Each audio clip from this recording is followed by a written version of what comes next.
আলোচনা ব্যর্থ হওয়ার পর এবার ইরানের বন্দরগুলো অবরোধের হুঁশিয়ারি দিয়েছে যুক্তরাষ্ট্র।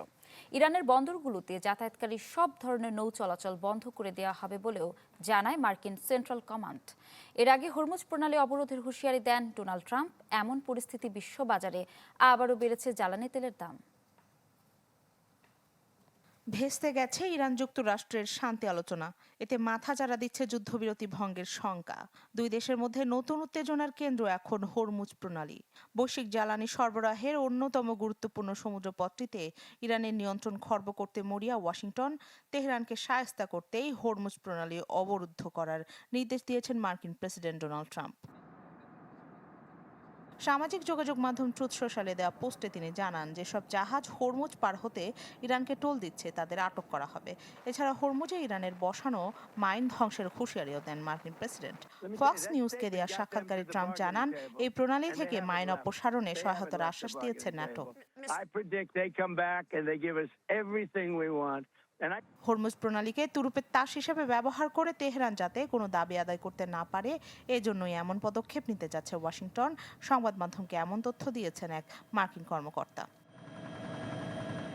ট্রাম্পের হুঁশিয়ারির পরপরই ইরানের বন্দরগুলো অবরোধের ঘোষণা দিয়েছে মার্কিন সেন্ট্রাল কমান্ড। সোমবার থেকেই শুরু হতে পারে এই কার্যক্রম, যাতে ইরানের বন্দরগুলোতে যাতায়াতকারী সব ধরনের নৌ চলাচল বন্ধ করে দেওয়া হবে। প্রিমি ওয়ার্ড্রোব, গুছিয়ে ফেলুন জীবনটাকে।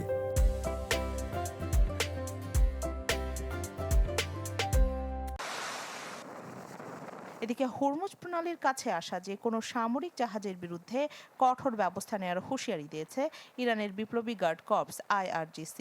এমনটা হলে তা যুদ্ধবিরতির লঙ্ঘন হিসেবে দেখা হবে এবং কঠোরভাবে মোকাবেলার হুঁশিয়ারি দিয়েছে IRGC। হরমুজে মার্কিন অবরোধের ঘোষণার পরপরই বিশ্ববাজারে বেড়েছে জ্বালানি তেলের দাম। যুক্তরাষ্ট্রের বাজারে অপরিশোধিত তেলের দাম বেড়ে দাঁড়িয়েছে $104.24। এছাড়া ব্রেন্ট ক্রুড অয়েলের দাম 7% বেড়ে ব্যারেল প্রতি বিক্রি হচ্ছে $102.29। তেহরান ওয়াশিংটনের পাল্টাপাল্টি হুমকিতে উদ্বেগ বেড়েছে পারস্য উপসাগরীয় সহযোগিতা পরিষদ GCC-ভুক্ত দেশগুলোর। পরিস্থিতি মোকাবেলায় তাই বিকল্প পথ খুঁজছে তারা। সমুদ্রপথে সব ধরনের বিধিনিষেধ তুলে নেওয়ার ঘোষণা দিয়েছে কাতার, আর পূর্ব পশ্চিম পাইপলাইন সম্পূর্ণভাবে চালু করেছে সৌদি আরব। ইরানের হামলায় ক্ষতিগ্রস্ত হয়েছিল পাইপলাইনটি। এই পাইপলাইনের মাধ্যমে হরমুজ প্রণালী এড়িয়ে প্রতিদিন প্রায় 70 লাখ ব্যারেল তেল পরিবহন করতে সক্ষম রিয়াদ। এছাড়া দেশটির দক্ষিণ পূর্ব উপকূলে অবস্থিত মানিফা তেল ক্ষেত্রও প্রস্তুত রাখা হয়েছে। রাখি জেসমিন, চ্যানেল 24।